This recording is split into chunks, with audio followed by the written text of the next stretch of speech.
Well, this is another unusual morning at Rattlesnake. Basically no wind, but then again, they haven't called a hot range yet, so this range has a bad habit of knowing when we're getting ready to shoot. So we'll see what happens on the first relay and go from there. First relay. Conditions, like you saw, it was pretty lay down conditions. Honestly, I had it pretty centered up, and I don't think I came out more than probably right about here, 1 to 2 lines at the most. As I've said, and you're going to hear it, multiple times, just because those flags aren't moving and just because you can't see a mirage doesn't mean that something isn't going to move your bullets over the course of 1,000 yards. There really is no such thing as a wind tunnel, even though we talk about it. There's things that are going to move. You've got spin drift, you've got other things that you have to compensate for. But by all accounts, this was actually a pretty easy relay that I somehow still screwed up and lost one out the top here and one out the bottom. Now, the one out the top was me, and I'm going to explain a little bit later after I show you a few more targets exactly what was causing that, how I identified it, and then how I sort of was able to test it out at one point during the match. But still happy. There were some clean targets on this relay, I think two clean targets, a lot of 198, 199s. The reality is it should have been a clean. The rest of this group is really nice and tight. 3 just barely caught and 7 fell out. But otherwise, just good basic shooting to get started in the morning. Can target literally the exact same score. And what's even crazier is on the first relay, I dropped shot number 7, and then I dropped shot number 14. On this one, I dropped 7 and 16. So, mentally, I knew something was going on or physically that was causing this because it was just way too repeatable. If you look at the group, it's a little more off center. I'm going to talk about this in a minute when I show you another target, but fundamentally, I wasn't staying ahead of the wind, so we'll talk about that. Now, you're probably wondering where shot number 7 is. It's actually right up here. I didn't zoom out when I took this screenshot enough, but it's right up here in the 9-ring high, just like the last number 7. So, alarm bells were going off in my head. Why am I throwing a high shot and then a low shot down here? And like I said, I'm pretty sure I identified it as I was able to actually induce it and then remove it. So let's look at a few more targets and see what happened. But at this point, I think I was sitting in 4th. The guy in 3rd had a clean target and then a 198 or something like that. So I was a few points back. I wasn't feeling great. This gun had been shooting a lot better, and I really felt like it should have been tighter than it was. I had pretty good confidence in it. It wasn't even just an expectation. I mean, I had pretty decent confidence in this gun from all the testing I had done with it. But like I said, the gun was mostly doing its job. Turns out it was me that was screwing up. So let's see what happened on relay 4. Oh, wait, no, relay 3. Same, again, really similar shooting. This one was centered up a little better. You can see, it's kind of working both sides a little bit. Not great either, but definitely better than falling behind the calls. Lost a few more on this one. You can see I missed a call and low down here. 10 just barely caught, thank goodness. 12's up above. 19 just blew out the bottom there, just squeaked it. And then 18 is actually right up here underneath the scoreboard. I didn't realize I had hidden it until I got back home. But again, 2 flyers up high that I definitely was seeing, like same thing, right? Like 2 high and then 1 low. This one I'm pretty sure was a load issue because if you look at where I was shooting, here's 3, then 4. There's 2, so 1, 2, 3, 4. I mean, I was really, doing a good job of holding that in, and then, boom, it just blew out, and then I sort of tried to compensate, hoping that it was a load issue. That one fell, and then it went right back into line 7, 8, 9, 10, 11. So strange, it was a strange. I don't know. When this happens early in a string, you kind of start second guessing yourself when it's that drastic because you just don't know. Is it the load? Did I really miss a call? What happened here? I hate these corner shots. I can accept these highs and lows because you can diagnose them easier, but I hate these ones. So dropped four. I think at this point I had gotten into third. First and second, honestly, were just too far ahead of me to keep track. I mean, I was down 8 points at this point, and first and second were down like 3 and 4 points. And in weather like this, that's an eternity. So, I was just shooting to hold on to third at this point, and then see if I could finish out the day strong enough that maybe I could take a run at second on the second day. So, let's finish this up with the last relay. Another good centered up group. I'm happy with that, but probably the worst group I shot.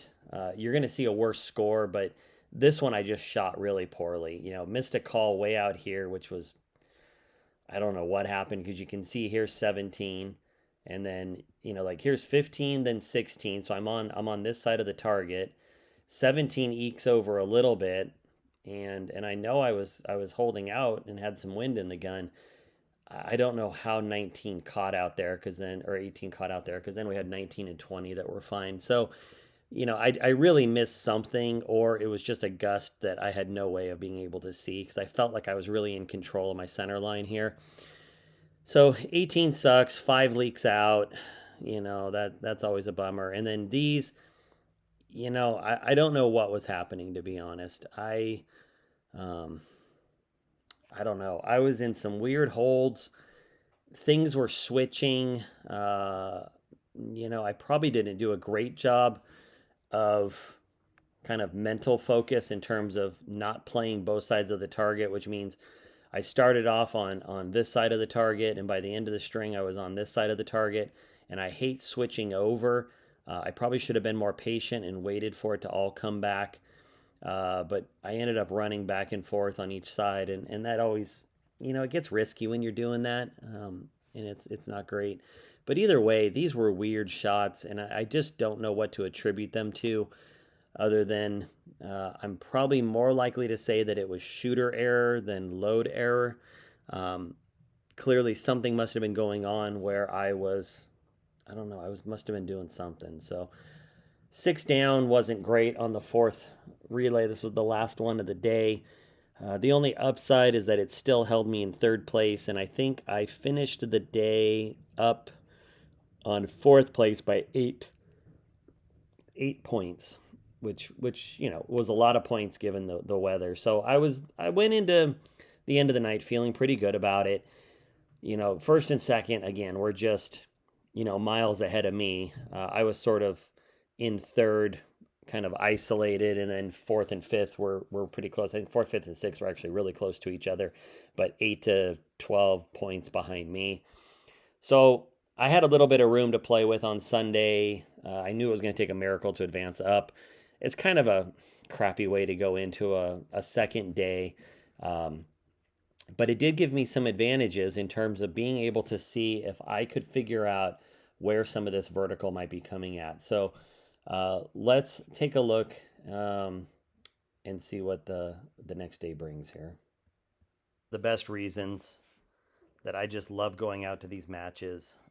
This sunset, I had just finished spending 3 hours with some really good friends, eating dinner at their campsite, which happened to be right on the range. And I jumped in my truck, and this is what I saw. And it's just amazing. You go out there and it's quiet and it's calm, and it really helps you kind of relax and get away from the day-to-day garbage that we deal with. And even after a good day or bad day of shooting, things like this really just kind of help bring it all into perspective. So I just thought I would kind of share what I was driving back to my rental house watching, and just really nice evening. So there you go. This is Sunday morning, first relay. After looking at things and kind of going over my targets and trying to figure out some of those high vertical flyers, it occurred to me that my shoulder was actually flinching and I was whacking the stock before it made its full recoil. And so it wasn't happening a lot, obviously, but it really did occur to me that a couple of those high flyers were because I was bumping the stock in anticipation. And it's not something that I do a lot, but clearly something I was out of position and wasn't really paying attention. So this relay is a really good example. I consciously paid attention to each of these shots to hold myself in position, and you can see the difference in how tight this group is. The downside is I made a tactical error and couldn't get ahead of the wind. I was holding left the whole time on this. So I started out pretty close to center and worked all the way out to about here at 3.5 lines. And, this is not a great way to shoot a group like this. It really should have been centered up. And if I had started left a little bit more, then and kind of gotten ahead of the wind, then most of these should have been more in the X ring area. And you can just see how bad that is in terms of the X count and what it was and what it could have been if I had really kind of gotten courageous in the beginning and jumped ahead of it. So while a good score, I was happy with kind of deducing what was going on with my rear stock situation, and then also trying to get ahead of the wind. So at this point, there was no way to really catch second or first, and I would have had to drop like 12 points to lose third. So I decided to kind of play around with it a little bit, and you're going to see the results on this last relay. Basically no wind this morning, and yet there was still something enough at the targets to move me almost 3.5 lines at the 1,000. So no visible mirage, almost no visible wind flags, and yet it's still happening. So just one of those weird things that goes on. See how today goes. Got one relay left. Like I said, this target was more of a throwaway. I knew I could play around a little bit and not jeopardize my standings. So what I did is, again, really concentrated. I did end up intentionally throwing this number 2. So I shot this one. I was trying to kind of recreate that the high shot by bumping the stock. This one I was, as funny as it sounds, less successful in bumping the stock. And then I really gave it a whack, and this one flew up here. After that, I sort of just let it settle down. Some of these low shots aren't my position shooting, but you can see I did a much better job staying ahead of the wind this time. So I really consciously was trying to come out an extra. If I thought, oh, I need to hold 2 left, I was coming out an extra half line or maybe a full line, and that was dropping me right down this center. Sure, I had some that blew out, and I had some bad calls and stuff, but overall, this was more just kind of a learning experiment, trying some things along the way. I dropped 8 points, and nothing was lost or gained on the day. So, that was my time out there at Rattlesnake. Walked away with a third for the regional match there. And I felt pretty good about it. At the end of the day, it wasn't a huge attendance, but there were some really great shooters that I was able to get ahead of, a couple better shooters that I couldn't. And that's just how matches go. So we'll give it a run next month at the California State Championship and see if I can take what I learned with me. So thanks for watching. See you guys soon.